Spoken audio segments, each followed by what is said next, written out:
झालेली आहे असे आज आपणामध्ये उपस्थित होत असलेले सन्माननीय सरपंच साहेब श्री पवन कृष्णाजी बोंद्रे यांचं एकदा आपण जोरदार टाळ्याच्या गजरात स्वागत करूया. विद्यार्थी मित्रांनो, छत्रपती शिवाजी महाराज. विद्यार्थी मित्रांनो, या व्याख्यानपर कार्यक्रमासाठी आपण सर्व विद्यार्थी उपस्थित आहोत. विद्यार्थ्यांनो, अतिशय काळजीपूर्वक हे व्याख्यान आपणास ऐकून घ्यायचं आहे, जेणेकरून आयुष्यभर आपण या गोष्टीचा विचार करून आपलं पुढील यशस्वी जीवन. अशा या व्याख्यान मालिकेचं उद्घाटन म्हणून शाळेच्या मुख्याध्यापिका मॅडम द्वीप प्रज्वलन करून तसेच सरस्वती मातेचं पूजन करून आजच्या या व्याख्यान मालिकेचं उद्घाटन करीत आहे. विद्यार्थी मित्रांनो, यासोबतच मी शाळेतील पर्यवेक्षक सर, ज्युनियर कॉलेजचे इंचार्ज सर, यासोबत करताना सरपंच साहेब पवन कृष्णाजी बोंद्रे व्याख्यान देण्यासाठी उपस्थित असलेले श्री पवनजी बोंद्रे यांना शॉल व रोप देऊन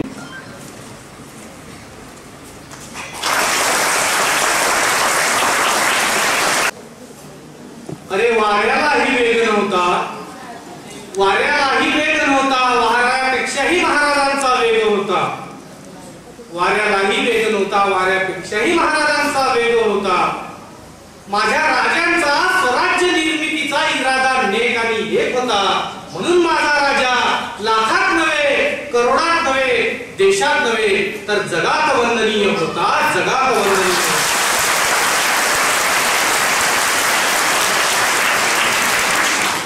जगात वंदनीय असून जगात आजही वंदनीय आहे. म्हणून 400 वर्षानंतर आमच्या हृदयामध्ये जीवन. रत्नाकरा धौतपदा हिमालय कीर्तिनीम ब्रह्म राजर्षी रत्नाढ्य वंदे भारत माता. हिमालयम समारभ्यम यावद हिंदू सरोवरम तम देव निर्मितम देशम हिंदुस्थानम प्रचक्षते. सर्वात अगोदर ज्या मातृभूमीवर वाढलं, ज्या मातृभूमीवर जन्म घेतला आणि ज्या मातृभूमीने आजपर्यंत पालन पोषण केलं, अशा देवतुल्य, अशा मातृतुल्य, अशा पालन पोषण करणाऱ्या मातृभूमीला नमन करतो, वंदन करतो. ज्यांनी स्वराज्याची मुहूर्तमेढ रोवली आणि हा स्वराज्य निर्माण केला, असे राजा शिव छत्रपती यांना सुद्धा त्रिवार वंदन करतो. आई जर नसेल तर मुलगा नसेल, मुलगा नसेल तर त्याचा संसार नसेल आणि त्याची व्याप्ती नसेल, अशा राष्ट्रमाता राजमाता जिजाऊ यांनी या भारत मातेला तीन छत्रपती दिले. या राजमाता जिजाऊ आऊसाहेबाला सुद्धा बनवले. कार्यक्रम कुठलाही असो, कसाही असो, आयोजक आणि प्रेक्षक हे अत्यंत महत्त्वाचे असतात. आयोजकाशिवाय आणि प्रेक्षकाशिवाय कार्यक्रम पूर्ण होऊ शकत नाही. तसं या शाळा आणि या कॉलेजवर फार प्रेम असं आहे, कारण बऱ्याच दिवसाचा ऋणानुबंध जुळलेला आहे. लालबहादूर शास्त्री या कॉलेजमध्ये कालच्या शिवपुण्यतिथी निमित्त आज छत्रपती शिवाजी महाराज द मॅनेजमेंट करून या विषयावर त्यांनी व्याख्यानाचे आमंत्रित केलं. अशा आमच्या मातृतुल्य मार्गदर्शक राजश्रीताई उकरे प्राध्यापिका आपल्या महाविद्यालयाच्या मंचावर अध्यक्षस्थानी आहे, त्यांचं सुद्धा इथं अभिनंदन करतो. कधी शाळेमध्ये कुठलाही उपक्रम राबवायचा असेल, कार्यक्रम जर घ्यायचा असेल तर त्यांनी सतत मार्गदर्शन केलं, मदत केली. असे आमचे भावनकुळे सर, विटणकर सर, अन्य सर्व पर्यवेक्षक आणि शिक्षक वृंद आणि माझ्या छत्रपती शिवाजी महाराज हा जो विषय आहे, हा अत्यंत गहन विषय आहे, अत्यंत महत्वाचा आहे, इतिहासाचा विषय आहे, संशोधनाचा विषय आणि हा विषय कधीही न सुरू होणारा आणि कधीही न थांबणारा असा विषय. असं कारण या वाक्याचा अर्थ असा आहे की महाराजांच्या विषयाची सुरुवात कुठून करावी आणि कुठे संपवावं हे एका तासामध्ये मुळीच सांगता येईल. महाराज जर शिकायचे असतील, महाराज जर समजून घ्यायचे असतील आणि महाराज जर लक्षात आणायचे असतील आणि अंगीकारायचे असतील तर महाराजांचे गडकिल्ले, महाराजांची शौर्य गाथा, महाराजांचा इतिहास, महाराजांचा पराक्रम, महाराजांच्या लढाया, महाराजांचं तेज, महाराजांचं तप हे सगळं एकदा अनुभवावं लागेल, एकदा अभ्यास करावा लागेल. त्याला बरेच विषय आहे इतिहासामध्ये, छोटे छोटे भाग आहेत आणि बरेच विषयाचा एक इतिहास हा भाग आहे. शाळेच्या आधीच मर्यादा आणि त्या मर्यादेच्या अनुषंगाने हा कार्यक्रम एका नवीन उपक्रमाची वाटचाल असते. छत्रपती शिवराय का बरं छत्रपती शिवराय कशासाठी आणि फक्त छत्रपती शिवरायच का या मागचं एक मोठं कारण आहे। या पृथ्वी तलावर अनेक राजे जन्माला आले। आम्ही जर इतिहास पाहिला तर छोट्या छोट्या संस्थानांचे अनेक राज्य होते आणि अनेक इतिहास होते।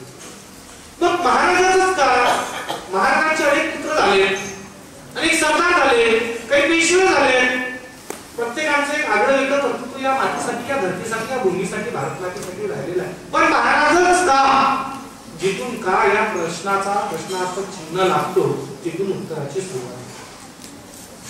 18 पगड जाती एकत्र करणारा एकमेव राजा ज्यानं कधी जातीभेद केलेला नाही, पंथभेद केलेला। 17 राजे या पृथ्वी तलावावर मोठे योद्धे निर्माण झाले, त्यापैकी 16 राजे वारशाने निर्माण झाले आणि एकमेव राजा स्वतःच्या कर्तृत्वानं लोकांसाठी, लोकांकरता, लोकांमधून निर्माण झाला, तो म्हणजे माझा राजा शिवछत्रपती। म्हणून 400 वर्षानंतर छत्रपती शिवराय ऐकण्यासाठी आपण इथे मावळ्याच्या स्वरूपात जमलो। ही महाराजांची व्यक्ती। मग महाराज जर सांगायचे झाले तर महाराजांच्या थोड्याशा इतिहासाकडे वळावं लागेल। जर लाल बहादूर शास्त्री शाळेची स्थापना झाली तर त्याच्यामध्ये काहीतरी इतिहास असेल तेव्हाच झाली। इथे पार्श्वभूमी बरेच शाळा आहेत, विद्यार्थी तिथेही जाऊ शकले असते, तर त्यामागे काहीतरी एक इतिहास आहे, त्यामागे काहीतरी एक विचार आहे, त्यामागे काहीतरी एक ध्येय आहे। ते ध्येय असं असावं तसे मॅडमचे वडील माझे आजोबाच लागतात, त्यांना माहिती होतं की आपली शाळा एक दुर्गम भागात आहे, आजूबाजूच्या परिसरातले सगळे जे लोक आहेत, विद्यार्थी आहेत, या सगळ्यांना इथे शिक्षण घेता यावं त्यासाठी या शाळेची स्थापना केली, कारण की सोयीस्कर शिक्षण व्हावं म्हणून। असंच महाराजांचा पण विषय। आपल्या देशावर अनेक आक्रमणं झाली, पण त्याच्या अगोदर जर थोडासा इतिहास पाहिला तर आपल्या भारतातला इतिहास वेगळा आहे। जहां डाल डाल पर सोने की चिड़िया करती है बसेरा, वह भारत देश है मेरा, वह भारत देश है मेरा। सूर्य निघाल्यापासून सूर्य डुबेपर्यंत काल चक्राने नीती न्याय निष्ठा मानणारा आमचा देश होता। सकाळी सूर्य निघाल्यापासून संध्याकाळी सूर्य डुबेपर्यंत युद्ध करणारा, त्यानंतर कुठलाही काही विषय न करणारा, अतिथी देवो भव, कुठलाही व्यक्ती जर दरबारात आला तर त्याला काय ठेवला पाहिजे, जेवायला अन्नधान्य देणारा, जेवण देणारा माझा देश। आमच्या देशाला काय लागली आणि का धोका आला? पौरुषत्वाचा रक्तरंजित आणि गौरवशाली इतिहास। कसा इतिहास? ज्या भूमीवर समुद्रगुप्त जन्माला आले, चंद्रगुप्त आले, महाराणा प्रताप आले, महाराणा सांगा आले, राजा विक्रमादित्य आले, चाणक्य आले, सुश्रुत आले, सगळे संत ऋषीमुनी आले, आणि त्यानंतर या देशाला भावरत लागली, त्याच्या मागे काही कारण आहे। जेव्हा आमच्यातला पितूर हा दुसरीकडे जातो आणि आमच्याविषयी काही उलट सांगतो, त्यावेळेस अशी परिस्थिती देशामध्ये निर्माण होते। मग आम्ही जेव्हा पाहतो की आमच्या देशाचा गौरवशाली इतिहास फार आहे, प्राचीन आहे, मोठा आहे, मग तो रामायणाचा आहे, महाभारताचा आहे, संतांचा आहे, ऋषीमुनींचा आहे, राजांचा, महाराजांचा, चक्रवर्ती राजांचा आहे। एक राजा जर म्हटला तर एक सरपंच जर म्हटला तर तो एका गावाचा, पंचायत समिती म्हटलं तर 15-20 गावं, जिल्हा परिषद म्हटलं तर 30 गावं, आमदार म्हटलं तर 200 गावं, आणि खासदार म्हटलं तर साधारणतः 1000-1500। तसाच एक राहायचा नायक, सुभेदार, सरदार, मग त्यानंतर राहायचा राजा, जो 10,000 गावाचा राजा, 1 लाख गावाचा महाराजा, 10 लाख गावाचा चक्रवर्ती सम्राट। असे चक्रवर्ती सम्राट आमच्या देशामध्ये होऊन गेले। आणि आमचा देश कसा होता? आर्यवर्ते जम्बूद्वीप हिंदुस्थान एवढा होता, ज्याच्यामध्ये आजचे देश पाहिले तर Nepal, Bhutan, Myanmar, Sri Lanka, Indonesia, Turkmenistan, Afghanistan, Kazakhstan, Pakistan एवढा मोठा आमचा देश होता, जे आता भारत माता सिंहावर आरूढ आहे, तिचे पोटा एवढा मोठा देश।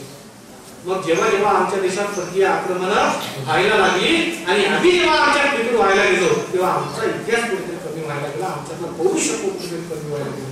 तक्षशिला आणि नालंदा 2 विद्यापीठ या देशानं म्हणजे तत्कालीन भारत खंडेनं या जगाला दिली, आणि पायथागोरस सारख्या त्या विद्यापीठातून शिकून जात आहे, ज्याचा 10वीला आम्ही प्रमेय पायथागोरसचा प्रमेय आम्हाला आहे की नाही आहे? हा इतिहास किती मोठा होता, हा कुठे लपला, का लपला? त्याच्या मागे इतिहासाचे काही कारण आहे। 8व्या शतकामध्ये दाढी राजाचा पराभव झाला, गंगेचे, यमुनेचे, गोदावरी, सरस्वती, नर्मदे, सिंधू, कावेरी, जलस्रोत, सप्तपुरू, त्या 7 ज्या नद्या आहेत, या 7 नद्याला सप्तसिंधू म्हणतात, आणि सप्तसिंधूच्या या प्रदेशामध्ये जो देश बसला त्याचं नाव हिंदुस्थान। पण हा देश कुठून कुठपर्यंत होता. आता जे 15-16 देशाची नाव सांगितले एवढं. मग 8व्या शतकामध्ये काही राज्याचा पराभव झाला. पराभव करणारे आपल्यातले काही पितृ होते. त्यानंतर आपल्या देशामध्ये 11व्या आणि 12व्या शतकानंतर 13व्या शतकापर्यंत सतत आक्रमण झाले. मोहम्मद गजनवी चालून आला. त्याच्यानंतर आमच्या देशामध्ये खिलजी चालून आला. मग त्यानंतर बाबर वगैरे चालून आला. 1528ला श्रीरामाचं मंदिर पाडलं. आणि यावेळेस आपल्या देशातील जे एकसंघ असलेली आमची संस्कृती होती ती खंडित झाली. आणि कुठेतरी आपलेपणाची भावना त्याच्यामध्ये दूर होऊन वैयक्तिक स्वार्थ निर्माण झाला. कसा स्वार्थ निर्माण झाला? राजपूत, मराठे, दक्षिण, कन्नडियन, तेलुगू आजही आहे मोठ्या प्रमाणात. महाराष्ट्र म्हटलं तर काही वेगळा विषय आहे. उत्तर भारत म्हटलं तर काही वेगळा आहे. दक्षिण संस्कृती म्हटलं काही वेगळी आहे. याच्यातला जर सबसे बढिया छत्तीसगढिया छत्रपती शिवाजी महाराज ते मराठा. अरे मग झाशीची राणी तात्या टोके हे सुद्धा मराठा. त्या पाणीपतावर गाजवणारे हेही मराठीच होते. पण ते तर आता इंद्रप्रस्थ दिल्लीकडे आहे. पण तिथपर्यंत आमचे शोध नाही. आमचे शोध फार होता. मग आमच्या भारतीय संस्कृतीमध्ये 16 संस्कार आहेत. किती संस्कार आहेत? या संस्कारामध्ये काही संस्कार आम्ही या परकीय आक्रमणानं कमी केले. आणि आज एवढ्या वर्षानंतर त्याचं कारण आमच्या देशामध्ये जी परंपरा रूढ झाली ती आजही आहे. मग पहिला संस्कार गर्भसंस्कार. आणि आपल्याला शेवटी तर सगळ्यांना माहिती आहे जेव्हा आपण नदीवर जातो त्याला अंतसंस्कार असेल शेवटचा.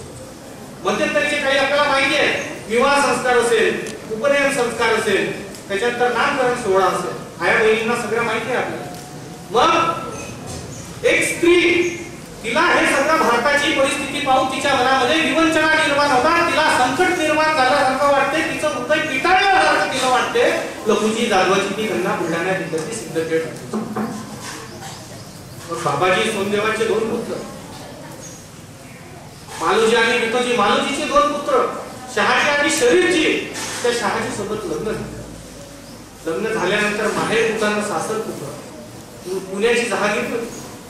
पुणे जर म्हटलं आज पुणे जिल्हा किंवा पुन्हा एक प्रांत होता मावळ प्रांत किंवा त्याला म्हटलं जायचं. आणि विदर्भाच्या शेवटच्या टोकाला सिंदखेड राज्य आहे. तिथं जिजाऊचे. मग या जिजाऊच्या वडिलांनी शहाजी राजाशी लग्न लावून दिलं. आणि जिजामाता जेव्हा बरोबर राहिल्या तेव्हा जिजामातेला डोहाळे लागले. जिजामातेला कसे डोहाळे लागले? जिजामातेला घोड्यावर बसण्याचे डोहाळे लागले. तलवार खेळण्याचे डोहाळे लागले. गड किल्ले सैर करण्याचे डोहाळे लागले. आजूबाजू डोहाळे नाही लागले. आज जर आमच्याकडे पाहायचं आमच्या छोट्या छोट्या घरी, तुमच्या घरी लहान बालक आहे की नाही आहे?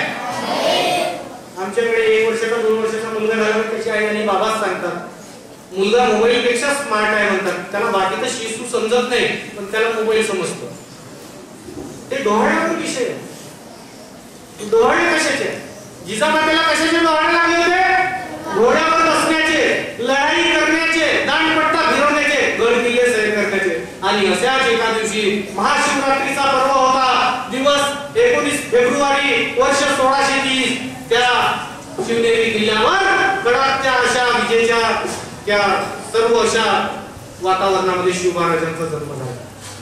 शिवबाराजांचा जन्म कसा झाला? शिवबाराजांचा जन्म साधा झाला नाही. शिवबाराजांचा जन्म करून घेतला जिजामातेने. कसा? एक पुत्र असाने मला दुष्टाचा नाश करण्याला. जिजामाता कशाचं वरदान मागते भवानीला? एक पुत्र असाने मला दुष्टांचा नाश करणार. मग दुष्ट कोण? जे या मातीवर चालून आले आहे, जे आया बहिणीची अब्रूलुप्त आहे. अफगाणिस्तान तुर्कमेनिस्तानापर्यंत आमच्या बहिणी आणि आमचे आई वडील गुलाम करून 2-2, 4-4 रुपयाला विकले जातात. एवढी या महाभारताच्या आणि कुरुक्षेत्राच्या भूमीची ही जी बुद्धांची भूमी आहे, ही जी युद्धाची भूमी आहे, ही जी संत जैन मुनींची भूमी आहे, ही एवढी स्वस्ती. 2-2 रुपयामध्ये आमच्या इकडच्या मुली आणि स्त्रिया विकल्या जातात. 4-4 रुपयामध्ये पुरुष विकले जातात. मग ज्या हातामध्ये गदा आणि ज्या हातामध्ये तलवार आणि शौर्य घेतलं जात होतं त्या हातामध्ये आता बेड्या पडायला लागल्या. म्हणून छत्रपती शिवरायांचा जन्म जाणून बुजून जिजामातेनं गुजरातून भवानीच्या साक्षात्काराने घडवून घेतलेला आहे. साधा झालेला नाहीये. मग महाराजांवर जेव्हा एवढा मोठा 400 वर्षानंतर आमच्या हृदयापर्यंत महाराज पोहोचतात आणि छत्रपती शिवाजी महाराज की म्हटल्यानंतर आमच्या तोंडून जर काय निघत असेल तर हे सगळं जाते श्रेय जाते जिजामातेला. जर जिजामाताच नसत्या तर कदाचित आज आमच्या अड्डावर काही असते ना आमचा प्रदेश कोणता असता. महाराजांचं बालपण शिवनेरी किल्ल्यावर हळूहळू मोठ्या स्वरूपात होत गेलं. दादोजी कोंडदेव त्यांचे शस्त्रास्त्र शिकवणारे त्यांचे गुरु आईंनी बऱ्याच रामायणाच्या महाभारताच्या शौर्याच्या महाराणा प्रतापांच्या महाराणा संघांच्या अनेक गोष्टी शिकवत सांगत मोठं केलं. त्याबरोबर कर्तव्याची सुद्धा जाणीव करून दिली. आज आमच्या घरी जर एखाद्या छोट्या बालकाच्या हातात जर चूक झाली तर आई वडील डोळे झाकतात आणि म्हणतात अजून एक बाल आहे, त्याला काही म्हणू नका, मारू नका. पण बघा छत्रपती शिवराय प्रत्येक वेळेस आईला जाणीव करून दिली. कारण छत्रपती शिवरायांचा जेव्हा जन्म झाला तेव्हा वडील जवळ नव्हते. छत्रपती शिवरायांचा जन्म झाला तरी वडील जवळ नव्हते. महाराजांचं नामकरण झालं तरी वडील जवळ नव्हते. कारण वडील दक्षिणेत होते. वडील विजापूरच्या सुलतानाकडे नोकरी करत होते, सरदार होते ते. पण छत्रपती शिवाजी महाराज जेव्हा 9 वर्षाचे झाले तेव्हा छत्रपती शिवाजी महाराजांचे वडील सुलतानाकडे भेटतात. काय म्हणतात, हे आपल्या भूमी स्वामीचे अधिपती आहेत, त्यांना मुजरा करा. तेव्हा छत्रपती शिवाजी महाराजांनी ज्या संस्कारातून महाराज मोठे झाले त्या संस्कारात काय म्हणतात महाराज, त्यांच्याकडे पाहून आईची शिकवण काय होती की शिवा बघ, हे असं राज्य आहे, हे महाभारताची भूमी आहे, ही युद्धाची भूमी आहे, ही बुद्धाची भूमी आहे, ही जैनांची भूमी आहे, संत तुरी ऋषींची भूमी आहे. आणि आपल्या या देशातल्या ज्या स्त्रीला आम्ही दुर्गा मानतो, देवी मानतो, आपल्या स्त्रिया पळून नेल्या जात आहेत. हे बिंबवलं लहानपणी. म्हणून सुलतानाला मुजरा करण्यास नकार केला. वडिलांनी म्हटलं की मुजरा करतो. महाराजांनी मुजरा केला नाही. आणि महाराजांनी म्हटलं तुम्ही ना आमच्या जातीचे, ना पातीचे, ना धर्माचे, ना मातीचे. जातपात हा त्याचा अर्थ नाही आहे.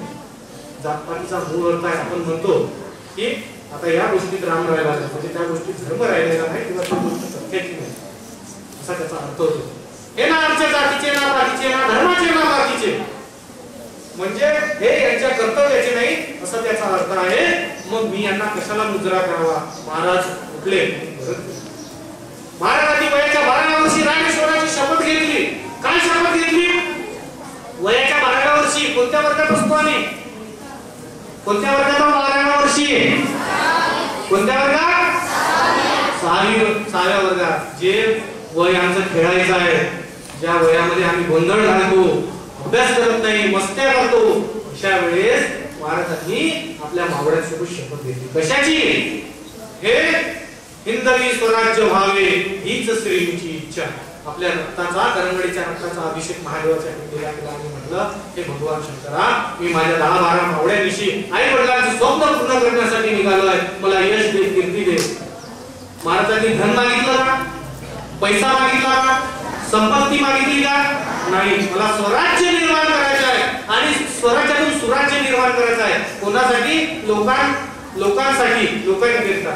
महाराजांनी धनाजी, तानाजी, येसाजी, बाजी, नेताजी असे मावळे सोबत घेतले आणि रायरेश्वराची शपथ घेऊन 16व्या वर्षी पहिला किल्ला जिंकला. आता आपल्याकडे सण साजरा झाला. कोणता सण पार पडला? 9 वर्षाचा, हिंदू 9 वर्षाचा. मग महाराजांनी 16व्या वर्षी पहिला किल्ला जिंकला. त्याचं नाव तोरणा. काय? वयाच्या कितव्या वर्षी? आपण गुढी पाडव्याला आंब्याचं तोरण टाकतो ना पाण्यामध्ये. महाराजांनी स्वराज्याचं तोरण तोरणा नावानं. आणि या वेळेस महाराज गाडीवर बसले आणि महाराजांच्या स्वराज्यामध्ये एका विधवेवर, एका पाटलानं अन्याय केला, अत्याचार केला. महाराजांनी त्याच्या हातपाय करून त्याचा चौरंगा केला, त्याला मरू पण दिलं नाही. पण उभ्या इतिहासामध्ये नोंद आहे की महाराजांच्या पूर्ण आयुष्याच्या कारकिर्दीमध्ये या भारत भूगोल कधीही, म्हणजे ज्या ठिकाणी महाराजांची राजसत्ता राहिली आहे, कोणत्याही स्त्रीवर, मुलीवर अत्याचार झाला नाही. म्हणून माझा राज्य 400 वर्षाचा आधीच उद्या जिवंत त्याचाही भरपूर झाला. मग महाराजांनी हळूहळू एक किल्ला जिंकण्यासाठी प्रयत्न केले. पण महाराजांनी मावळे जमवले. पण त्या काळची परिस्थिती मोठी बिकट होती. कारण त्यावेळेस एक क्रूर तानाशाह या देशावर राज्य करत होता. त्याचं नाव होतं शहाजहान. काय नाव होतं? शहाजहान. आणि त्याला मारून त्याचा पूर्ण राज सत्तेवर बसण्याचा प्रयत्न करत होता तोच क्रूर, ज्याचं नाव आता आपण छायाचित्रपटामध्ये ऐकलेलं आहे. कोण? औरंगजेब. ज्याला औरंग किंवा औरंग्या नावानं नेहमी मराठी हात पाडायचे. आणि त्या छत्रपती शिवरायांचं जे स्वराज्य आहे, नेमकं स्वराज्य म्हणजे का?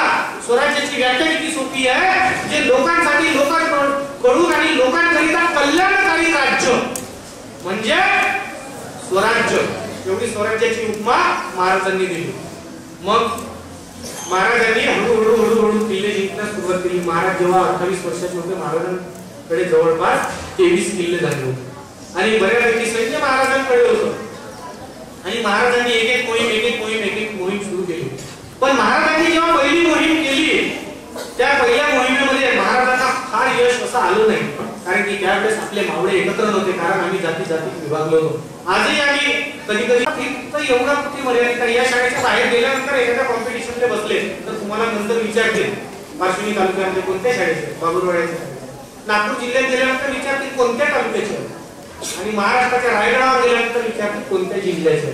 आपलं प्रतिनिधित्व वाढत जाते, म्हणून स्वतःमध्ये तेवढी ॲबिलिटी आणि इन्फॉर्मेट आपण वाढवतो.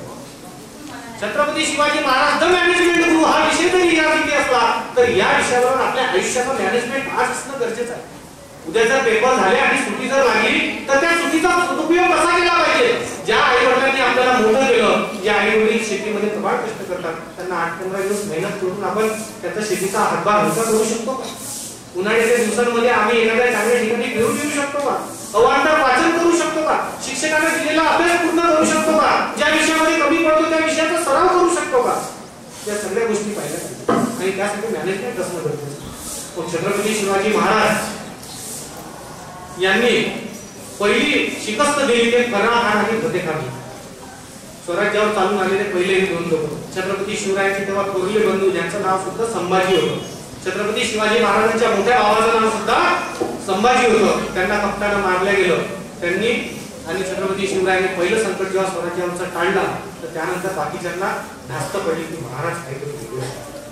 मग महाराजांवर जेव्हा विजापूरच्या सुलतानाचा डोळा आला तेव्हा सुलतानाला जिकडे तिकडे शिकस्तच मिळायची, जिकडे तिकडे हार मिळायची, तेव्हा सुलतानाची उपमाता उमिया बेगम, काय नाव तिचं, ती काय म्हणाली, है कोई मायका लाली समावे जो शिवा को परास्त कर सके, जो खुद को शेर कहता है, अरे वो तो दक्खन का चूहा है. दक्खन म्हणजे दक्षिण.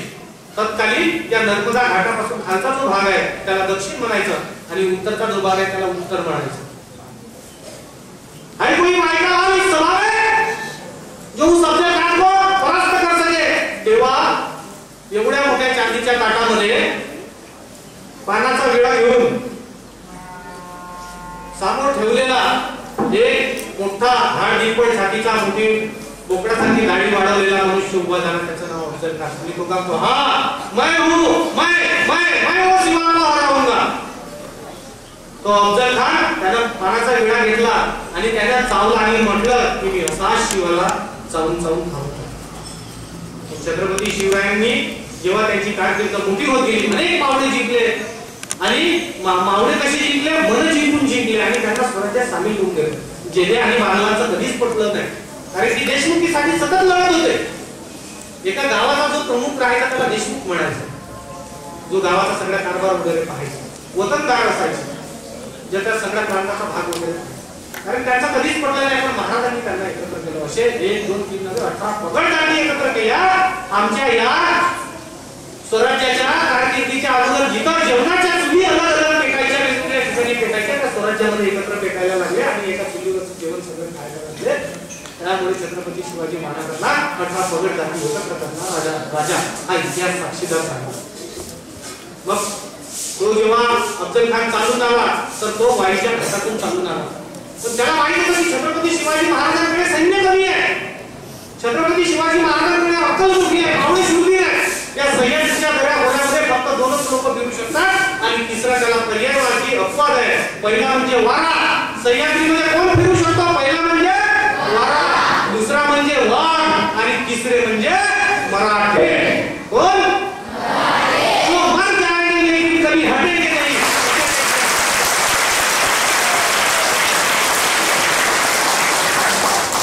कारकीर्द नाही असली मराठ्यांची. आणि महाराजांनी आपला बेट, आपला अफजल खानाची भेटीची वेळ ठरली. पण अफजल खान जेव्हा भेटीला घ्यायचा हे सगळं ठरलं तर तो कसा आला बघा. एखाद्या व्यक्तीला जर समजा चिडवायचं असेल, रागवायचं असेल, जर भांडण करायचं असेल ना, त्याच्याकडे नुसता पाहून जर एखादा वाईट इशारा केला ना सहज भांडण होते की नाही होत? सहज भांडण होते, काही न बोलता एखाद्या इशाऱ्याने. अफजल खान जेव्हा महाराष्ट्रावर चालून आला तेव्हा त्याने तुळजा भवानीचं मंदिर तोडलं, मूर्ती खंडित केली, पंढरीच्या विठोबाची मूर्ती खंडित केली. बरेच इतिहासकार सांगतात नाही, काही म्हणतात हो, पण इतिहासाकडे वाकून पाहिलं पाहिजे. अजिंठा आणि वेरूळची लेणी तुमच्यापैकी काही लोकांनी पाहिली का? शिक्षकांनी तरी नक्की पाहिली असेल. तिथल्या मूर्ती आजही सांगतात की आम्ही ह्या त्याच गोष्टीचा शिकार आहोत. त्या दगडांच्या मूर्तीने कोणाचं काय केलं होतं? जिवंत माणसाला तर मारलं, दगडही तोडले आणि दगडामध्ये देव दिसतात असे जरी म्हणतात, हो देव कसा दिसतो? दगडात देव असतो का? की आमची आस्थेचा प्रतीक आहे. छत्रपती शिवाजी महाराज जर आपल्या समोर आज नसतील, पण महाराजांची प्रतिमा आमच्या समोर आहे, जिजामातेची प्रतिमा आहे, हे आम्हाला देवतुल्य आहे. कारण आम्ही त्यांना मानतो आणि त्यांना स्वीकारण्याचं आणि मानण्याचं ते स्वरूप म्हणजे आमची मूर्ती आहे. त्याच्यात काय जीव आहे ते मानण्याचं स्वरूप आहे. तेच आमच्या महाराष्ट्राची रणरागिणी, आमच्या महाराष्ट्राची कुलस्वामिनी तुळजाभवानीचं मंदिर तोडलं. तुळजाभवानी महाराष्ट्राची कुलदेवता आहे आणि कुलदैवत पंढरीचा विठोबा. महाराष्ट्राची कुलदेवता तुळजाभवानी आणि कुलदैवत पंढरीचा विठोबा आणि दोन्ही अस्मितेवर भाव घातला. महाराजांना तात्काळ खूप चिड आली, खूप राग आला. कारण की एकतर प्रत्येक जण महाराजांना बातम्या देत होता, पण महाराजांनी सांगितलं नाही. बघा, 3 गोष्टी अत्यंत महत्त्वाच्या आहेत आयुष्यामध्ये: शांतता, संयम आणि सातत्य. कोणत्या? अभ्यास जर पूर्ण केला म्हणजे सातत्य वर्षभर ठेवलं तर वर्षानंतर रिझल्ट लागेल. नाही तर आज करतो, महिनाभराने करतो, पेपरला येतच नाही, डायरेक्ट रिझल्टला येतो, पास होऊ का? मग सातत्य असणं गरजेचं आहे की नाही? समजा एका दिवसात, 2 दिवसात, 4 दिवसात जर पेपर आहे, डोकं शांत ठेवणं गरजेचं आहे की नाही? तुम्ही म्हणाल प्रिन्सिपल मॅडमला की आम्हाला हा टाइम टेबल मान्य नाही, म्हणाल का?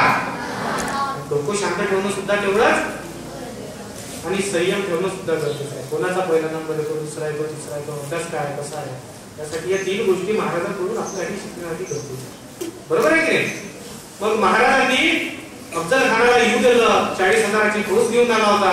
तो जेव्हा प्रत्यक्ष प्रतापगडाच्या पायथ्याशी यायला लागला तेव्हा त्याच्यासोबत 12,000 घोडदळ म्हणजे घोडेस्वार आणि 10,000 पायदळ होतं.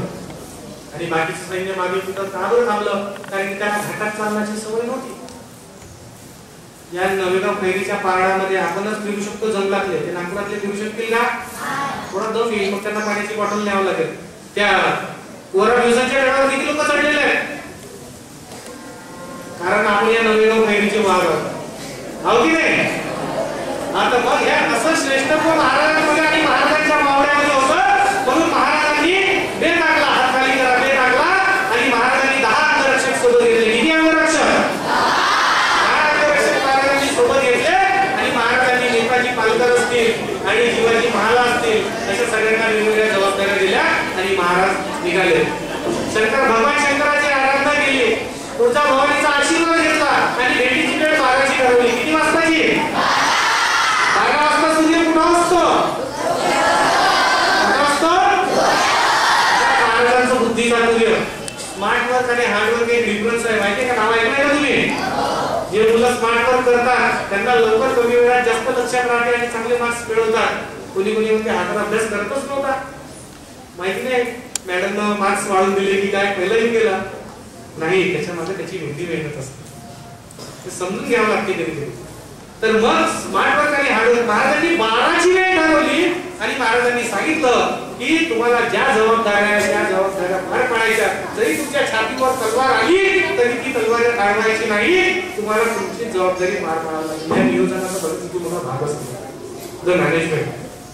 मग महाराजांनी आपले 10 अंगरक्षक घेऊन जेव्हा महाराज समोर आले तेव्हा महाराजांसोबत एकच अंगरक्षक अफजल खान अब्दुल्लाचा सरदार त्या सैन्यामध्ये घेत बसला होता. त्याच्या बाजूला एक त्याचा दुसरा अंगरक्षक उभा होता, बॉडीगार्ड ज्याला म्हणतो, आणि त्याचं नाव होतं सय्यद बंडा. महाराज जेव्हा आतमध्ये शिरले, महाराजांनी त्या अफजल खानाकडे पाहिलं, 2 पाऊल मागे आले आणि महाराज 2 पाऊल मागे आल्यानंतर महाराजांनी म्हटलं नाही नाही नाही, मी सामोरं जाणार नाही, कारण सय्यद बंडा आतमध्ये आहे. बघा बुद्धीचा सूर्य. महाराजांचे वकील गोपीनाथ पंडित गोकील यांनी आतमध्ये जाऊन सांगितलं छत्रपति शिवाजी महाराज डर रहे हैं, सैयद बंडा है इसलिए वो आना नहीं चाहते. पण सैयद बंडा बघायचं होतं की महाराजांची चाल. सैयद बंडाने सांगितलं नहीं हुजूर हुजूर हुजूर मैं नहीं जाऊंगा, ये शिवाजी चाल लग रही है, मैं नहीं जाऊंगा. पण छत्रपती शिवाजी महाराजांनी जो बेत आखला होता तो पूर्णत्वास गेला. तो हसायला लागला अफजल खानाने, म्हणायला लागला और ये तो सैयद बंडा से ही डर गया, ऐसा तोड़ करून हसायला लागला. ये तो सैयद बंडा से ही डर गए, तो मेरे आगे क्या खड़ा रहेगा. पण सैयद बंडा नाही म्हणता सैयद बंडाला परत पाठवलं. तो तंबूच्या बाहेर गेला आणि अफजल खान छत्रपती शिवरायांची आतमध्ये वाट पाहू लागला. छत्रपती शिवपी तो महाराजांना बोलावला. महाराज 2 पाय जेव्हा समोर चालून आले तेव्हा तो 4 पाय चालून आला आणि महाराजांना मिठी मारण्याचा प्रयत्न केला. महाराज अगोदरच ओळखून होते, महाराज हे जन्माला आले नाही तर महाराज ह्या मुक्तीच्या रक्षणासाठी अवतरले होते. स्वातंत्र्यवीर एका ओळीमध्ये इथे सांगतात. तर छत्रपती शिवरायांनी अफजल खानाला आता आलिंगन, अफजल खानाने छत्रपती शिवरायांना द्यावं आणि छत्रपती शिवरायांनी अफजल खानाला आलिंगन द्यावं. त्यावेळेस अफजल खानाने दगा केला. महाराजांचं जे मुलगा आहे ते आपल्या उजव्या इथं बंगल्यामध्ये दाबलं, कांड्यामध्ये दाबलं आणि गट्या काढली आणि महाराजांच्या पाठीवरून फिरवली. महाराजांच्या पाठीवर वार करण्याचा प्रयत्न केला. अंगण फाटला आणि चिलखतावर आवाज येऊ लागला. महाराजांना इज्जत झाली नाही कारण महाराज हातमध्ये बुलेट प्रूफ जॅकेट चिलखत घालून होते. तत्क्षणी महाराजांनी उजव्या हातामध्ये असलेले वाघनख काढले, अफजल खानाच्या पोटामध्ये घातले. अफजल खानाचा पुतळा पाडला आणि स्वराज्याचा एक राक्षस इथे संपवला.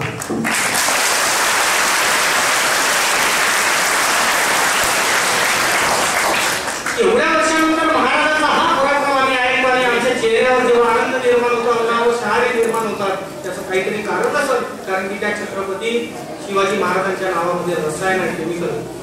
स्वातंत्र्यवीर सावरकर एका कवितेमध्ये लिहितात, शिवशंकराचा तू अवतार, शिवशंकराचा तू अवतार, हाती घेऊन भवानी तलवार, नरराक्षसाचा करुणी संहार, धरणी मातेचा तू केला उद्धार, जय देव जय देव जय आरती गाया, जय देव जय देव जय शिवराया, आलो समर्पण आरती गाया. महाराजांना देवाची उपमा का? कारण माझा राजा जरी देव नसला तरी माझ्या राजाच्या पूर्ण कारकिर्दीमध्ये देव देवळामध्ये शाबूत ठेवणारा माझा राजा होता. म्हणून माझा राजा आजही आमच्या मनामध्ये जशाचा तसा आहे. म्हणून माझ्या राजाला देवाची उपमा दिली. देव कोण आहे? आम्ही मानतो ते प्रत्येक शक्ती देव आहे. निर्विकार असेल, सगुण साकार असेल किंवा निर्विकार असेल. गुरुजन आमचे देव आहेत, आमचे आई वडील आमचे देव आहेत, त्यांनी आम्हाला मार्ग दाखवला. हे सगळे आमचे देव आहेत. माना किंवा नको माना, जी आधी शक्ती आहे ते आहे, ज्यांना आपण मानतो ते आहे. मग अभ्यास करायचा. अभ्यास किती तास करता तुम्ही? किती तास करता? आता मॅनेजमेंटवर आपण विषयावर येऊ. छत्रपती शिवरायांनी अफजल खान संपवल्यानंतर महाराज थांबले नाही. बरं लक्षात घ्या, उन्हाळ्याच्या सुट्ट्यामध्ये तुम्ही काय करता? पेपर झाल्यानंतर काय करता? काय करता? गावाला जाता. मामाच्या गावाला जाणारे किती हात वर करा.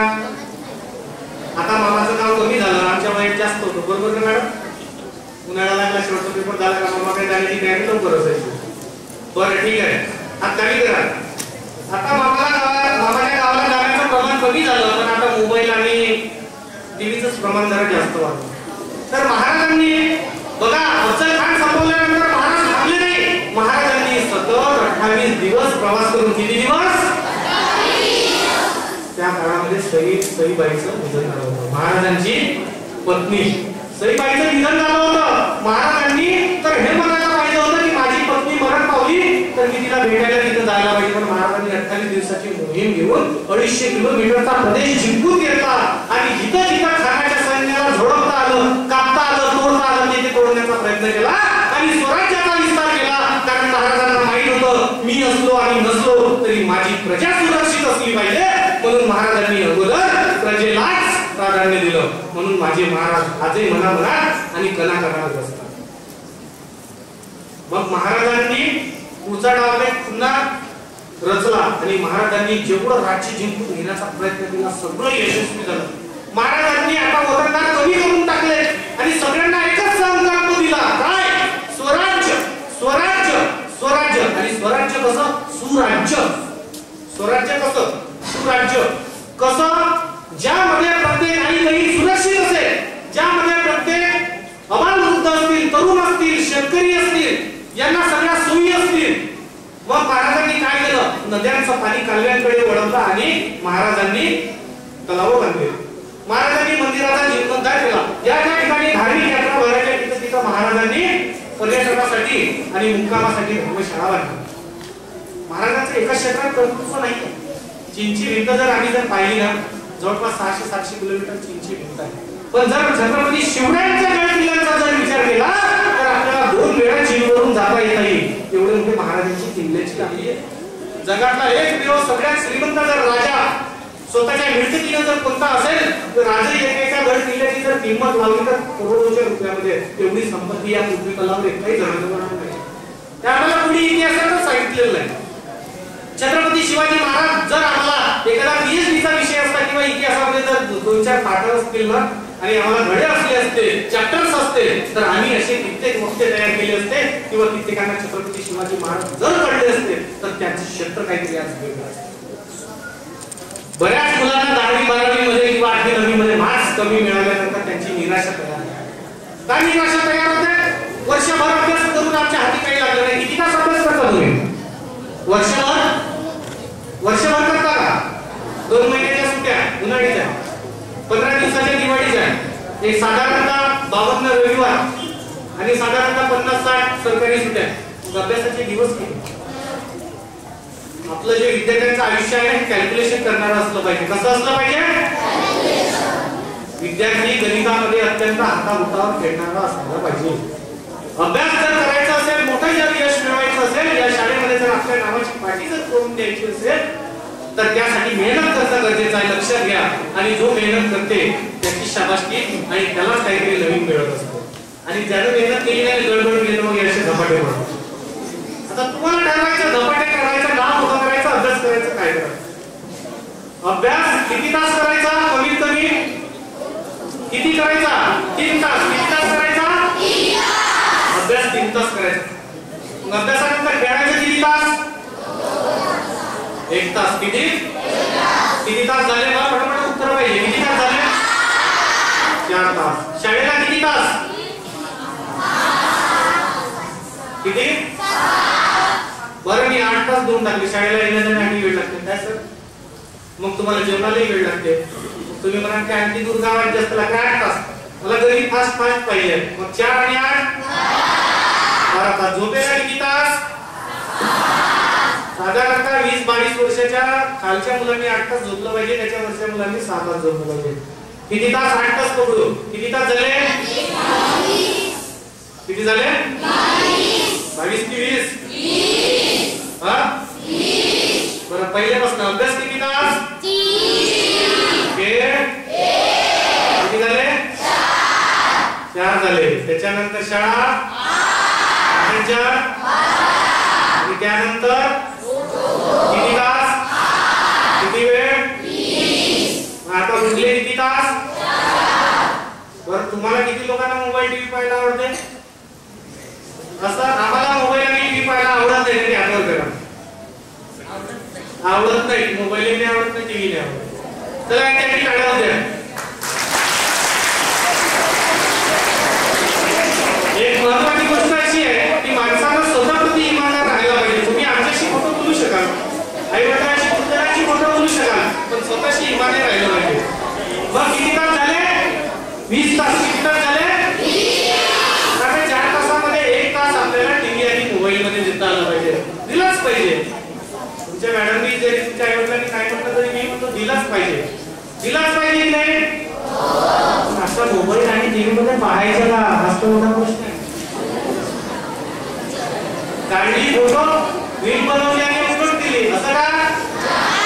कमीत कमी 20 मिनिटाच्या बातम्या पाहायला पाहिजे. काय पाहायला पाहिजे? बातम्या पाहायला पाहिजे. यासाठी देशामध्ये काय चालतं हे आम्हाला कळलं पाहिजे. बरोबर? आता आपल्याकडून एक वर यान गेलं. कोणत्या ग्रहावर गेलं होतं? कुठे गेलं होतं? त्याचा अर्थ तुम्ही मला वाटते बातम्या बितम्या थोड्याशा पाहत आहे ना? पेपर वाचता का? कमीत कमी 10 मिनिट पेपर वाचायला पाहिजे. म्हणजे झाले 30 मिनिट. मग वाचलेला अर्धा तास. एखादी सिरियल आवडत असेल तर पहा, मोबाईल पहा. नाही तर आज रविवार आहे, पाहिजे दिवसभर जेवणही टीव्ही समोर, आई म्हणते असं कर तसं कर हे कर ते कर, नाही समजेल टीव्ही समोर. असं करायचं का? वंदनीय राष्ट्रसंत तुकडोजी महाराज म्हणतात की हा धनदेह माणसाला एकदाच मिळालेला आहे. कितीदा मिळालेला आहे? म्हणून याचा पूर्ण उपयोग आपण केला पाहिजे. कितीतरी करशील रे शृंगार नरदेह, रे नरदेह, नरदेह म्हणजे नर आणि पुरुष दोन्ही स्त्री पुरुष आहेत.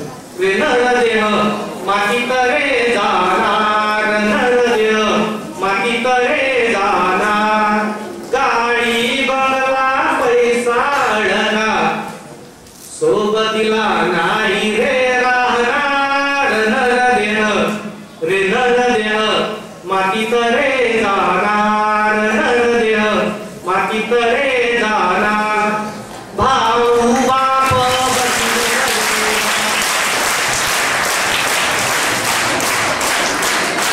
भाऊ बाप बंधू बहीण, भाऊ बाप बंधू बहीण, संगतीला नाही रे येणार, नरदेह रे नरदेह मातीत रे जाणार, नरदेह मातीत रे जाणार.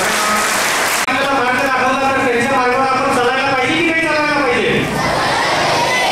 5 पुस्तकं सांगतो, या उन्हाळ्याच्या सुट्टीमध्ये तुम्ही वाचले पाहिजे. 5 पुस्तकं लक्षात घ्या. जर वेळ मिळाला नाही मिळाला आणि माझ्या कोणत्याही व्याख्यानात जर याच्यानंतर तुम्ही असले तर कागद पेन घेऊन राहायचं. मी तुमच्या पुन्हा सावडी, आवडेघाट, नवेगाव या अनेक गावांमध्ये व्याख्यान दिलेले आहे. सगळ्यात पहिला विषय, आपण ज्या देशामध्ये राहतो या देशाचा आधारभूत स्तंभ भगवद्गीता आहे. तुम्हाला आवडतो नाही आवडतो हा विषय नाही, समजून घ्या त्याच्यात काय आहे ते. तुम्ही एकदा तरी वाचली पाहिजे समजतपर्यंत. जर नाही समजली नाही वाचली तर त्याचा काही विषयच नाही. दुसरी पुस्तक तुम्हाला सांगतो, तुकोबारायांची गाथा, ज्या गाथेवर आज कीर्तन परंपरा जिवंत आहे 1000 वर्षापासून. त्याही अगोदर कीर्तन परंपरा होती महाराजांच्या, पण आताही जिवंत आहे. तिसरं पुस्तक आपल्या देशाचं संविधान, काय म्हणा? चौथं पुस्तक ते म्हणजे वंदनीय राष्ट्रसंतांची ग्रामगीता. या 4 पुस्तके आपल्याला माहीत असायला पाहिजे. पहिलं ज्ञानेश्वरी, दुसरं संविधान, त्यानंतर ग्रामगीता. हे कोणतं सुटलं पुन्हा? तुकारामाची गाथा आपण येतो, भगवद्गीता. हा भगवद्गीता. तर हे पुस्तकं जर समजा आपण आयुष्यात वाचले तर तुम्हाला कधीतरी कलाटणी आयुष्यात तुमच्या आयुष्यामध्ये पडेल. आता तुम्हाला किती लोकांना वाटते की आपण डॉक्टर, इंजिनियर काहीतरी मोठं व्हायला पाहिजे? किती लोकांना वाटते? तर यासाठी प्रचंड मेहनत करावी लागेल, प्रचंड अभ्यास करावा लागेल. आता हात खाली करा. महाराजांचं वर्णन बघा. या शाळेमधून जर तुम्ही शिकून गेला, मोठे झाला आणि मोठे झाल्यानंतर कदाचित कलेक्टर जर झाला, कधी जर समजा तहसीलदार झाला, तर सगळ्यात मोठा आनंद कोणाला असतो? कोणाला असतो? आई वडिलांना तर असतोच, कारण की त्यांच्यासाठी ते गर्वाची अनुभूती असतो. परंतु जो शिक्षक त्या विद्यार्थ्याला घडवतो, फक्त एक वेगळ्या बुद्धी तलावाचा एकच व्यक्ती असा शिक्षक आहे की जो विद्यार्थ्यांची प्रगती पाहण्याची पराकाष्ठा करतो आणि तेवढी हिंमत बाळगतो. त्याच्या प्रत्येकाला असं वाटते की हा व्यक्ती माझ्यापेक्षा खाली असायला पाहिजे. पण एखाद्या शिक्षकाचा जेव्हा विद्यार्थी मोठा झाला, तो तहसीलदार, कलेक्टर किंवा कुठल्याही पदावर गेला, आमदार, खासदार झाला, तर गर्वानं सांगणारा या पृथ्वीवरील एकमेव व्यक्ती तो म्हणजे शिक्षक आहे. की म्हणतात हा माझा विद्यार्थी आहे.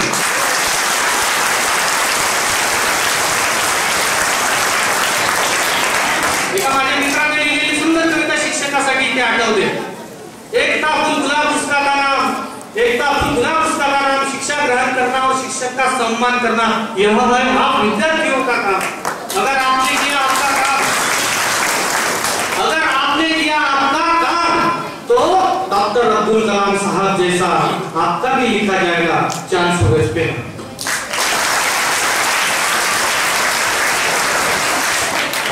छत्रपती शिवाजी महाराज ते एका तासात सांगून होणार नाही, पण छत्रपती शिवाजी महाराजांना जे लोक मानणारे आहे आणि ज्यांनी भविष्य आणि देश घडवला अशा लोकांकडे पाहण्याची गरज आहे. कधीही तलवार न घेतलेला मी छत्रपती शिवरायांचा मावळा असं म्हणून स्वतःला सांगणारे डॉक्टर APJ अब्दुल कलाम साहेबांचा जर विचार केला तर त्यांना शास्त्रज्ञ व्हायचं होतं, त्यांना प्लेन चालवणं शिकायचं होतं, पण त्यासाठी कोणते शिक्षण घेते हे बरोबर माहिती नसल्यामुळे त्यांनी बीएससी इंजिनिअरिंग केली आणि त्यानंतर त्यांना फार दुःख झालं. ते एका ठिकाणी जाऊन बसले, रामकृष्ण मठाच्या संपर्कात आले.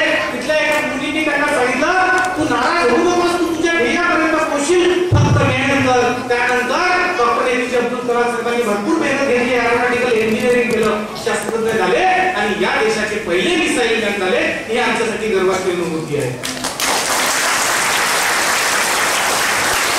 एके ठिकाणी एक इतिहासकार लिहितो, डॉक्टर बाबासाहेब आंबेडकरांचा जर विषय घेतला तर वर्गाच्या बाहेर राहून त्यांनी शिक्षण घेतलं. तत्कालीन भारतामध्ये जातीय व्यवस्था बोकाळलेली होती. आज आम्हाला एवढी चांगली व्यवस्था आहे की आम्हाला इथं बसायला चढलेलं आहे, छान इकडे वर्ग आहे, तिथं पंखे आहे, सगळी सुविधा आहे, सगळे व्यवस्थित आहे. मग तेव्हा त्या वर्गाच्या बाहेर बसून शिकणारे डॉक्टर बाबासाहेब आंबेडकर देशाला संविधान देऊ शकतात. जर त्यांनी विचार केला असता तर ते चांगल्या नोकरीवर असू शकले असते, पण त्यांनी तो विचार केला का? नाही. त्यांनी पैसा मिळवण्याचा प्रयत्न केला का? नाही. त्यांनी सांगितलं की माझा देश, माझ्या देशातील लोक आणि दलित पीडित शोषित जे बांधव आहेत त्यांना समोर नेण्याचं काम मी करणार आहे. आणि त्यांनी आपलं संपूर्ण आयुष्य यासाठी गाजवलं आणि संपूर्ण आयुष्य त्यांच्या फक्त या सेवेसाठीच लागले गेलेलं आहे. जगातला एकमेव माणूस की ज्या व्यक्तीनं 50,000 एक दोन नाही बरं 50,000 ग्रंथांचं घर बांधणारा एकमेव मोठा माणूस म्हणजे भारतरत्न विश्वरत्न डॉक्टर बाबासाहेब आंबेडकर.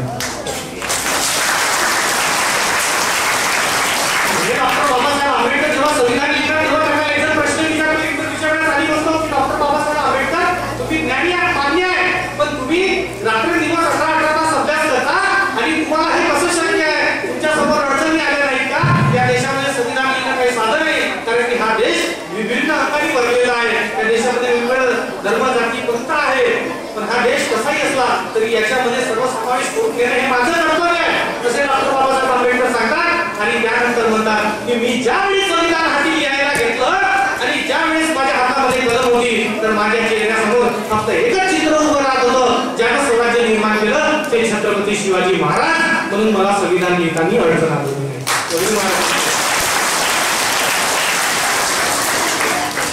मग महाराजांच्या विचाराची जर अनुभूती घ्यायची असेल तर महाराजांचे गड किल्ले आयुष्यात एकदा तरी रायगड पाहायला पाहिजे, एकदा रायगड पाहायला पाहिजे, एकदा जिजाऊचं सिंदखेड पाहिलं पाहिजे.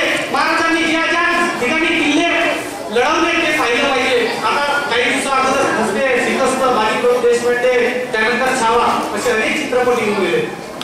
गाजीपूरची खिंड जेव्हा छत्रपती संभाजी महाराज आपली पन्हाळ्यावरून विशाळगडाकडे जाताना सुटका करून घेण्याचा महाराजांनी जेव्हा प्रयत्न केला तर त्यावेळेस बाजीप्रभू देशपांडे नावाचे एक व्यक्ती होते, त्यांच्यासोबत जेठे आणि बांधव, जेठे आणि बांधल कोण लक्ष आहे का? जेठे आणि या दोन लोकांनी खूप मोठी साथ दिली. महाराज त्या सिद्धी हिलालच्या म्हणजे तो सिद्धी जोहरचा तो जावई होता. त्या 5,000च्या तावडीच्या संकटात सापडले होते. महाराज जेव्हा पन्हाळ्यावरून विशाळगडाकडे जायला लागले कारण की पन्हाळगडाला वेळा पडला होता आणि महाराज शिवा काशीद नावाच्या व्यक्ती बरोबर 2 पालख्या करून एका छत्रपती शिवाजी महाराज आणि दुसऱ्या पालखीमध्ये ते शिवा काशीद जे नामी समाजाचे जे महाराजांसारखे हुबेहूब दिसत होते ते पालखी घेतल्यानंतर दोघे उतरले. ज्या ठिकाणी मोळ आली त्या ठिकाणी छत्रपती शिवाजी महाराज म्हणतात की अम्मा आता मोकळे करावे, अम्मा जाणे झाले. तेव्हा छत्रपती शिवाजी महाराजांकडे पाहून शिवा काशीद रडतो. शिवा काशीद का रडतो? एक वेळ कमी असल्यामुळे मी अत्यंत शॉर्टकट पद्धतीने सांगण्याचा प्रयत्न करतो. शिवा काशीद रडतोय, पन्हाळ्याला वेळा पडलेला आहे. महाराज तिथं उन्हाळ्यापासून म्हणजे मार्च महिन्यात वेळा पडलेला होता 13 मार्चला आणि आता जुलै होतं. त्या जुलैमध्ये भर पावसाळा आहे, अमावस्येची रात्र आहे. महाराज निघालेले आहे आणि ते निघालेले लोक पायामध्ये त्यांच्या चपला नाही काही नाही कारण की सगळीकडे पाऊस पडतोय, पायामध्ये काटे जात आहे, हे जात आहे. त्यांच्या समोर एकच ध्यास होता स्वराज्याचा. शिवा काशीद जेव्हा महाराजांना भेटण्यासाठी पालखीतून उतरले आणि त्याच्या डोळ्यातून घडा अश्रू वाहतात गेले. महाराज म्हणतात काय रडता शिवा, काय रडता तुम्ही? बघा तेव्हाचे नाव पण खूप रिस्पेक्टिव्हली होते बरं. रामाजी, नेताजी, नेसाजी, बाजी. आताच्या तर नावातच राम राहिला नाही, असे काही नाव आहेत त्यांचं नावाचा उल्लेख बरोबर करतात. पण शिवा काशीद रडायला लागले तेव्हा छत्रपती शिवाजी महाराज म्हणतात काय रडता? तेव्हा म्हणतात एक सरदार म्हणतो छत्रपती शिवरायांना कदाचित महाराज आता इथून सिद्धी जवळ किंवा सिद्धी हिंगालचे लोक यांना पकडून नेतील आणि यांना ठार करतील म्हणून यांच्या डोळ्यामध्ये अश्रू आहे. पण तुम्हाला सांगतो शिवाकाशीत काय उत्तर देतात? शिवाकाशीत म्हणतात नाही महाराज, मी मृत्यूच्या भयाने कदाचितही घाबरणार नाही आणि घाबरणारही नाही आणि मरणारही नाही. त्याचं कारण सांगतो महाराज, मी तुमच्या बरोबर माझं सर्वस्व या स्वराज्याला अर्पण केलेलं आहे.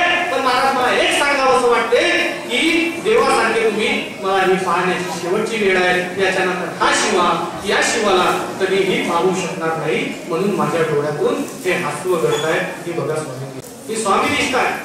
महाराज तिथून छातीवर दगड घेऊन निघाले. 600 मावळे महाराजांसोबत होते. तेव्हा फुलबाजी आणि बाजी असे दोन व्यक्ती 600 मावळे घेऊन धावत होते. महाराज समोर होते. महाराजांनी जेव्हा गाणगापूरचे खिंड आली तेव्हा महाराजांनी बाजी प्रभू देशपांड्यांनी महाराजांना सांगितलं की महाराज तुम्ही गडावर निघा.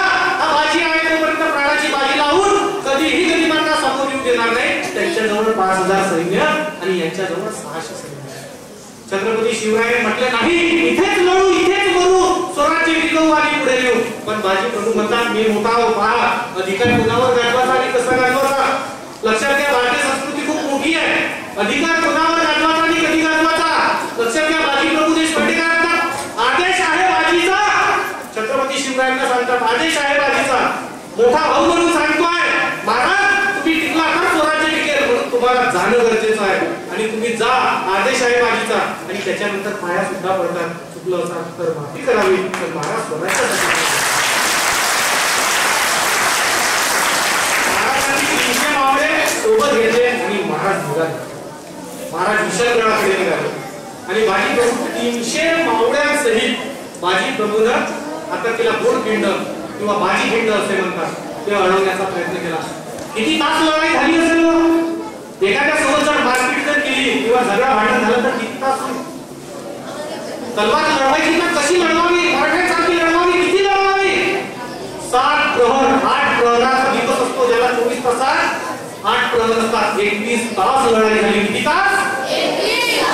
21 तास लढाई झाली आणि 21 तासाच्या या लढाईमध्ये बाजीच्या या छातीवर कित्येक अशा तलवारीच्या चिमण्या पडल्या.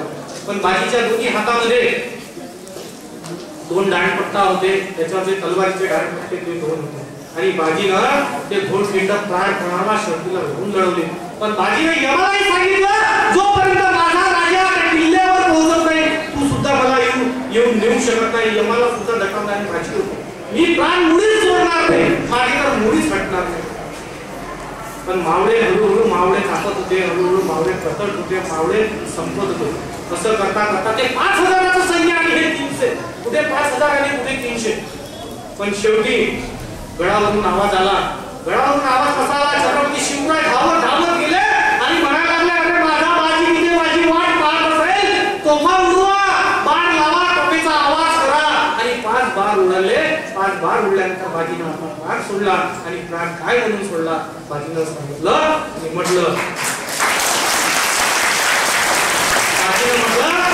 जय भवानी, हा प्राण या जन्मी तुझ्या चरणी अर्पण करतो आणि शिवरायांच्या स्वराज्यासाठी अर्पण करतो.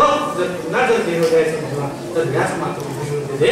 एवढं प्रेम त्या मावळ्यांना आपल्या भारतावर म्हणजे तत्कालीन भारतावर, आजच्या भारतावर, हिंदुस्थानावर. कसे मावळे निर्माण झाले असते? मी सिंहगडावर 2दा जाऊन आलो आहे. सिंहगडावर जिथे तानाजी कडा आहे तर वेळ खूप कमी आहे.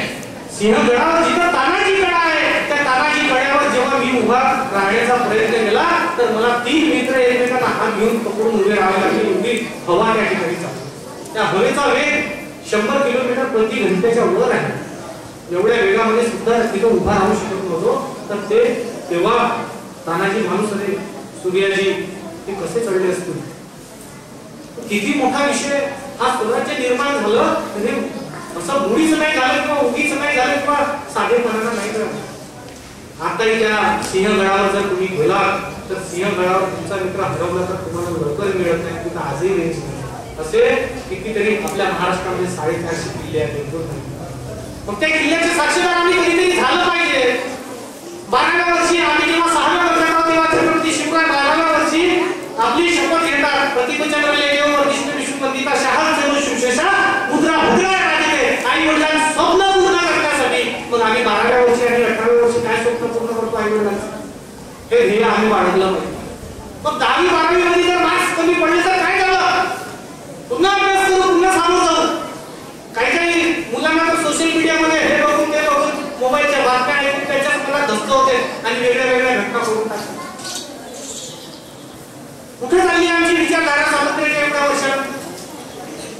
त्या बाजीप्रभू देशपांडेंनी आणि नानाजी मालुसरेंनी, छत्रपती शिवरायांनी, छत्रपती संभाजी महाराजांनी, मावळ्यांनी त्या अशासाठी आमच्यासाठी बलिदान वर्षासाठी दिलं ना.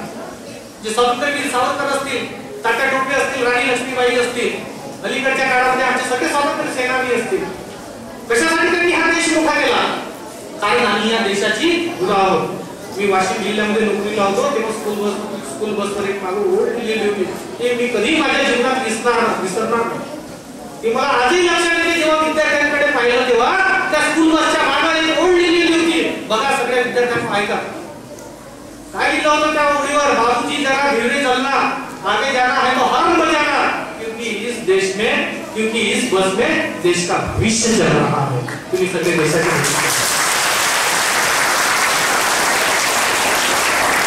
मला कौतुक त्या लिहिणाऱ्याचंही वाटतं आणि ज्याच्या डोक्यात कल्पना आहे त्याची वाटतं. तुम्ही सगळे भविष्य आहात या देशातले. कोणीतरी शिक्षक होणार आहे, डॉक्टर, इंजिनियर, राजकारणामध्ये जाणार आहे.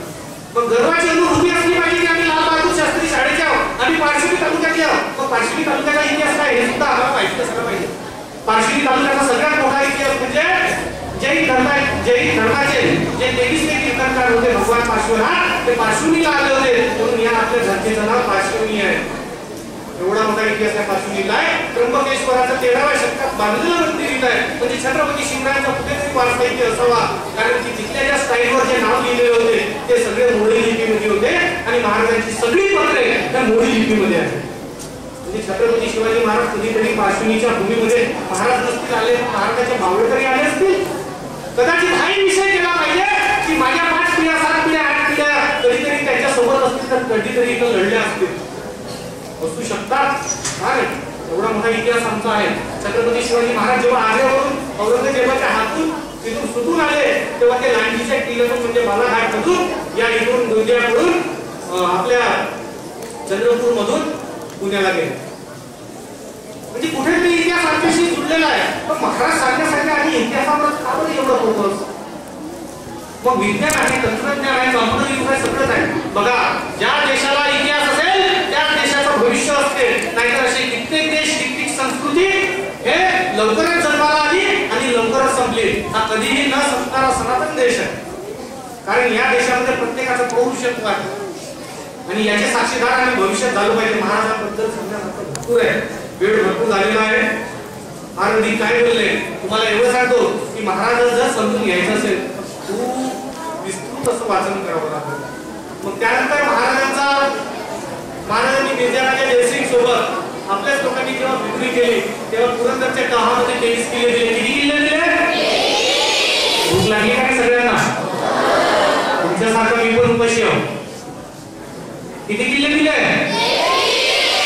बघा महाराजांनी 23 किल्ले दिले. महाराजांना काही दुःख वाटलं नसेल कारण की मोरारबाजींचा पुरंदर किल्ल्यावर लढाई करताना मृत्यू झाला आणि अनेक मावळे त्या किल्ल्यामध्ये होते. तेव्हा महाराजांना असं वाटलं की आमचे सगळे मावळे संपतील म्हणून महाराजांनी 23 किल्ले दिले. किती किल्ले? विचार करा, महाराजांचा एक किल्ला 5-5, 6-6, 7-7 किलोमीटरच्या व्यासाचा होता असा, म्हणजे किलोमीटर सगळं. तर 23 किल्ले किती मोठे झाले? महाराजांनी हार मानली का? महाराजांनी हार मानली. मग आम्हाला जर मार्क्स कमी पडले तर आम्ही कशाला हार मानायची? पुन्हा लढू ना, पुन्हा अभ्यास करू.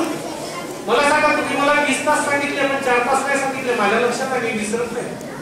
20 तास सांगितले, उरलेल्या 4 तासाचं काय करायचं? उरलेल्या 4 तासाचं पुन्हा एकदा रिवाइंड घेऊ का संपू?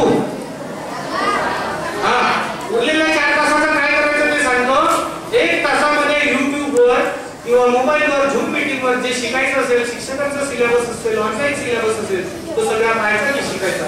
उरलेल्या पुन्हा 1 तासामध्ये तुमच्यामध्ये ज्या कलागुण असतील, कोणाला गायन, वाद्य, नृत्य, भाषण, लेखन हे आवडतं, त्या आपल्या कलागुणाला एकच दिला पाहिजे की नाही दिला पाहिजे? आणि त्याच्यातून जर तुमचा कलागुण जर विकसित झाला तर लक्षात घ्या, मनुष्याची कला ही शेवटपर्यंत असते, ती त्याला टिकवून ठेवते.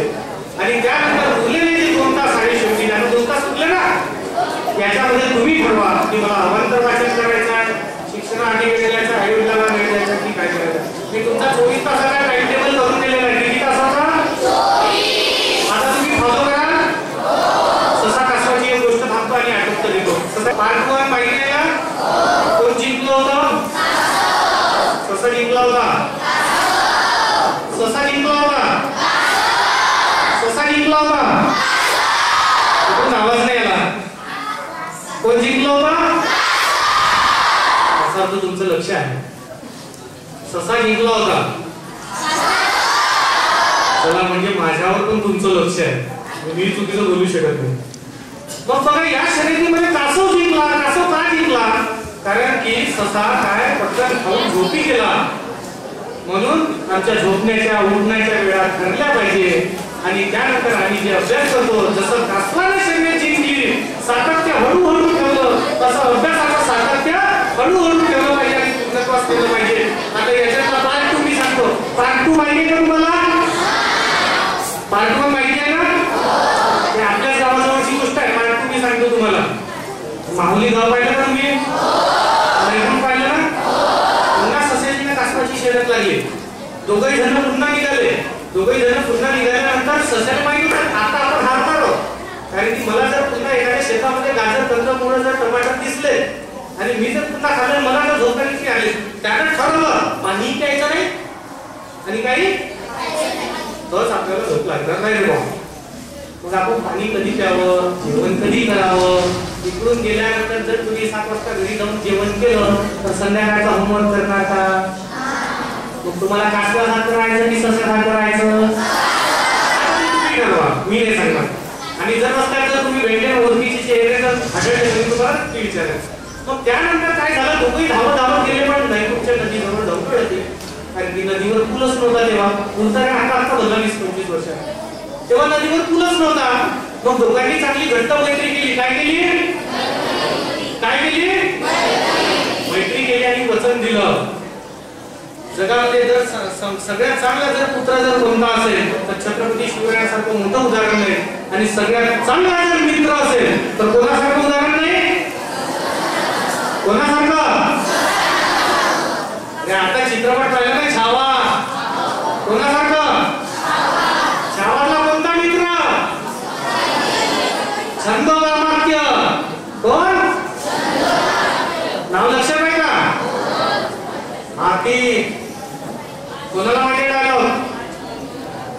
हाथी घोड़े तलवारें दोस्त तेरी पर जंजीर में अकड़ा राजा मेरा.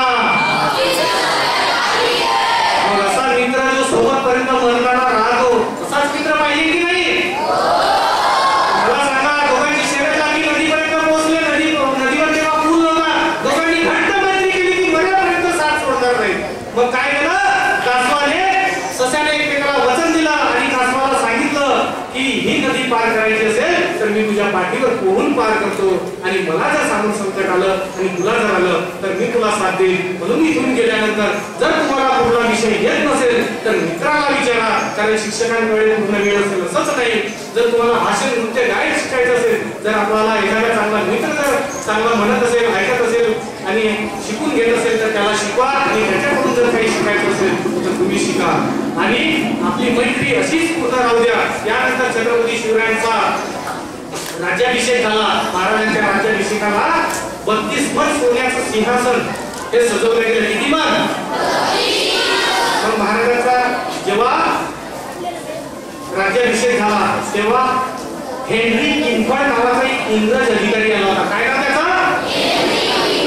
आणि तो लिहितोय, तो संसदेमध्ये पत्र लिहितोय आणि तो काय म्हणतोय की हा भगवा असा बुलंद झाला आहे की जोपर्यंत छत्रपती शिवाजी महाराज या दख्खनच्या भूमीवर आहे तोपर्यंत इंग्रजांनाच काय, मुघलांनाही, आदिलशाहीलाही नाही, निजामशाहीलाही नाही, कोणालाही त्यांचा भगवा म्हणजे छत्रपती शिवरायांचा भगवा उतरवून युनियन जॅक किंवा इंग्रजांचा युनियन जॅक होता हा फडकवता येणार नाही असं पत्र तो लिहितोय. मला सांगा, आमच्या राजाची दखल घेणार किती मोठे मोठे लोक होते. म्हणून छत्रपती शिवरायांनी आरमार निर्माण केलं, समुद्राचा प्रवास सुरू केला. महाराजांजवळ चांगल्या गोष्टी होत्या पण छत्रपती शिवरायांनी दक्षिण दिग्विजय मिळवला. दक्षिण दिग्विजय मिळवल्यानंतर महाराजांनी शेतकऱ्यांना बऱ्याच सवलती दिल्या आणि महाराजांची उतरता काळ आली आणि महाराजांच्या वयाच्या 50व्या वर्षी, कितव्या वर्षी? 3 एप्रिल. आजची किती तारीख आहे? महाराजांची पुण्यतिथी केव्हा होती? काल. केव्हा होती? 3 एप्रिल 1650 रोजी रायगड शांत झाला. तर महाराजांनी जो रायगड शांत झाला, हा महाराजांनी जे वारसा निर्माण केले, मग राजे सिंधू छत्रपती असेल, त्यानंतर राजाराम महाराज असतील, ताराराणी असतील, धनाजी जाधव असतील, संताजी घोरपडे असतील, त्यानंतर नानासाहेब पेशवा असतील, विश्वनाथ बल्लाळ असतील, त्यानंतर दुसरा बाजीराव असेल, माधवराव सवाई, तात्या टोपे, राणी लक्ष्मीबाई, अहिल्यादेवी होळकर, एवढ्यांनी हा वारसा एकदम लढवत दिला. आणि शेवटीची एक जी लढाई आहे तुम्हाला माहित आहे. पहिलं स्वातंत्र्य समर कोणत्या वर्षी झालं? इतिहासाचा प्रश्न. पहिलं स्वातंत्र्य समर झाशीची राणी लक्ष्मीबाई कोणत्या वर्षी लढाई लढल्या? 1800. बरोबर आहे, बरोबर सांगा.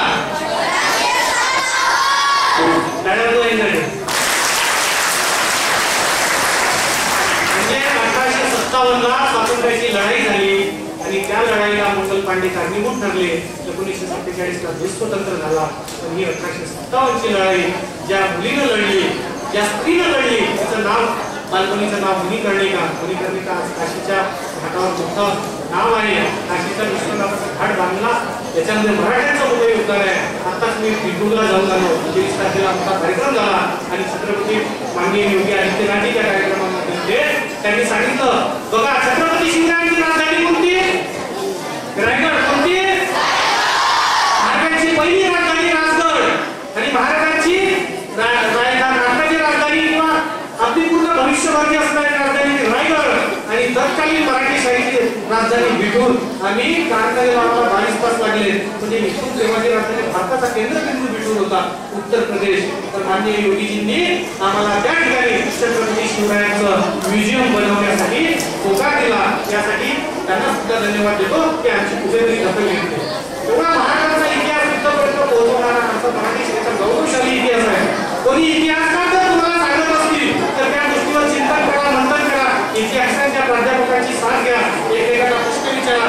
आणि महाराज किती होते, काय होते, कसे होते हे शेवटच्या ओळीमध्ये सांगतो आणि थांबतो. एक लेखक म्हणताय, आपल्या महाराष्ट्रामध्ये 2 खूप मोठ्या स्त्रिया या हल्लीच्या काळामध्ये होऊन गेल्या. एक म्हणजे सिंधुताई सपकाळ. कोणतं? आणि दुसऱ्या म्हणजे अपर्णाताई रामतीर्थकर. कोणत्या? आणि आपण भाग्यवंत आहोत, दोन्ही आपल्या पाचवी तालुक्यामध्ये आलेले आहेत. आणि शेवटी तुम्हाला छत्रपती शिवाजी महाराजांची व्याप्ती किती होती फक्त 1 मिनिट शांत राहा, सांगतो आणि इथं वाणीला विराम देतो. अशा या महाराष्ट्राच्या संस्कृतीला आणि ज्यांनी आजपर्यंत आपल्याला इथं सहाय्य पोहोचवलं, या सगळ्यांच्या माध्यमातून मला बोलण्याची संधी मिळाली. आमच्या प्राध्यापिका तथा मुख्याध्यापिका राजश्रीताई वगैरे, आमचे बावनकुळे सर, सगळ्यांनी इथं बोलण्याची संधी दिली. राजश्री छत्रपती यांच्या कालच्या पुण्यतिथीच्या निमित्तानं छत्रपती शिवाजी महाराज गुरु या विषयावर मी आपल्याशी छान पद्धतीने बोलण्याचं मला सौभाग्य लागलं. हे यासाठी सुद्धा महाराजांचे आशीर्वाद आहे. आणि तुम्हाला जर भविष्यामध्ये महाराजांविषयी जर कुठली माहिती पाहिजे असेल तुम्ही माझ्याशी संपर्क साधावा. तुम्हाला सांगतो, छत्रपती शिवाजी महाराज हे काय होते, कसे होते हे शेवटच्या एका ओळीमध्ये. भारत माता श्रीपती गणपती गज अश्वपती अष्टप्रधान वेष्टित न्यायालंकार मंडित शस्त्र पारंगत राजनीती धुरंधर प्रौढ प्रताप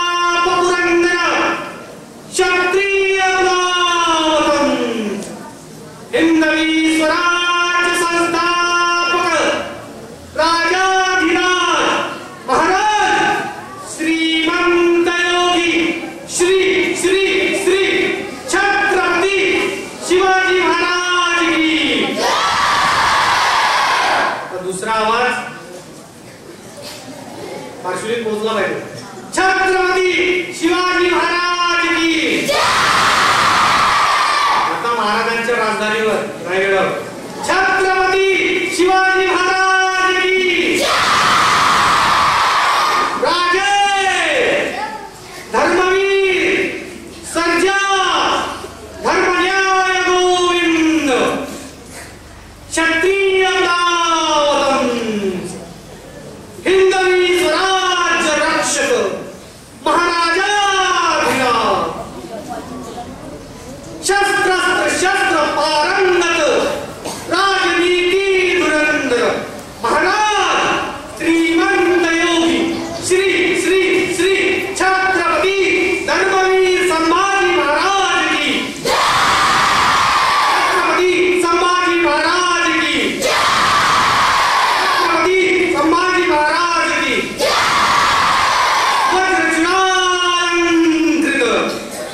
लोकमाता राजमाता न्यायमाता धर्ममाता जिजाऊ मासाहेबांचा जिजाऊ मासाहेबांचा जिजाऊ मासाहेबांचा भारत माता की भारत माता की वंदे वंदे हर हर हर हर हर जय हिंद भारत वंदे मातरम जय श्रीराम जय श्रीराम। आपण आज ऐकलं पवन सर, आज आपण आमच्या विद्यार्थ्यांना छत्रपती शिवाजी महाराज ग्रेट मॅनेजमेंट या विषयी जे व्याख्यान दिलं, त्या व्याख्यानातून आमचे विद्यार्थ्यांमध्ये महाराजांविषयी जी जिज्ञासा निर्माण झाली, महाराजांच्या मॅनेजमेंट व्यवस्थेविषयी जी उत्सुकता निर्माण झाली, ही खरोखरच पवन सर, मी सर्व विद्यार्थी, सर्व शिक्षक, सन्माननीय मुख्याध्यापिका मॅडम यांच्या वतीने आपणास सांगू इच्छितो की हे आजचं जे व्याख्यान आपण दिलं हे अद्वितीय निशब्द असं व्याख्यान होतं. आपलं जेवढं कौतुक करावं तेवढं कौतुक फारच कमी होईल. विद्यार्थी मित्रांनो, आजच्या कार्यक्रमाच्या मुख्याध्यापिका मॅम यांच्या वतीने मी आजचा हा